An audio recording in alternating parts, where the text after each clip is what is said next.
As the old saying goes, behind every great housewife, there is a terrible, terrible husband. And these are our picks for the 5 worst. At number 5, we have David Foster from The Real Housewives of Beverly Hills, aka Prince Harry's alleged father figure. A lot of people don't remember him, but he is so under the radar, iconically problematic, it's insane. The man is on his 5th wife. If you were to Google him, there's literally a more button next to spouses. I think the Fosters came on the show presenting themselves to be sort of like the perfect, iconic, kind of classy couple. There's one dinner party where he came off so pretentious. He managed to compliment his wife, but also insult women at the same time. I'm shocked now at how many women don't know how to be a great homemaker hostess. David Foster is one of the few housewives husbands who was famous before the show, and I don't think that anyone has any newfound respect for him. I hate frou-frou. At number 4, we have Tareq Salahi from The Real Housewives of DC. Better damn believe it. First off, very famously, he crashed the White House state dinner, still insisted that he was invited despite all of the evidence, testified before Congress, and pled the Fifth the whole time.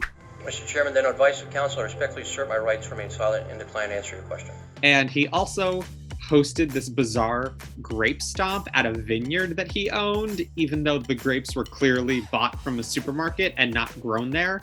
A couple of crates of Thompson seedless table grapes that I have in my refrigerator. If you actually look at the clip, it feels very like, is this vineyard functional? It's all bollocks found here.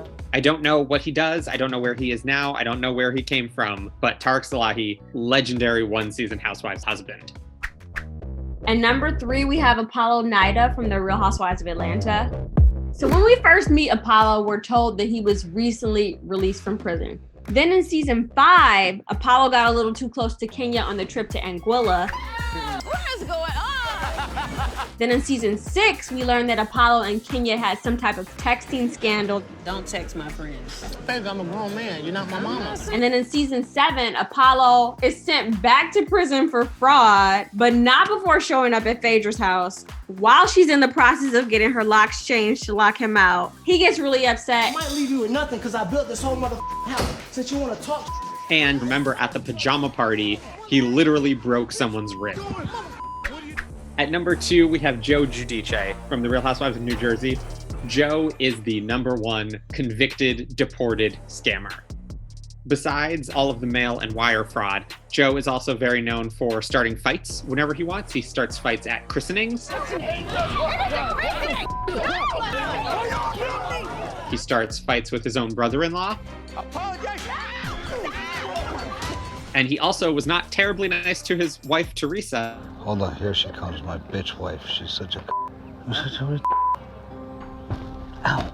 Doing criminal things and getting convicted and dragging your wife with you is pretty doggone low. Teresa and Giuseppe Giudice both admitted to a federal judge that they committed mortgage fraud and bankruptcy fraud over the better part of a decade. At number 1, we have Michael Darby from The Real Housewives of Potomac. It's very hard to be friends with people in this country. When Martin Luther King said, "Let no man pull you so low as to hate him," he had never met Michael Darby.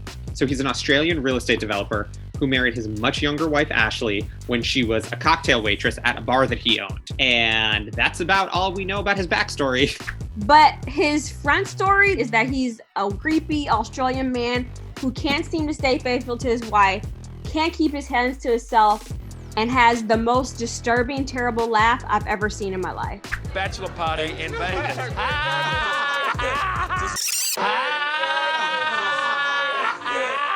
In season 1, the scandal was that he grabbed Katie's boyfriend's butt on the dance floor, and everyone was like up in arms. Cut to 3 seasons later, where he has formal allegations brought against him by a member of the crew for grabbing his butt at a party. Hey, bud. All right. You're standing back there with that. Please don't do that. Okay. Don't do that. All right, no problem. And then we realized that this was a pattern of behavior. Though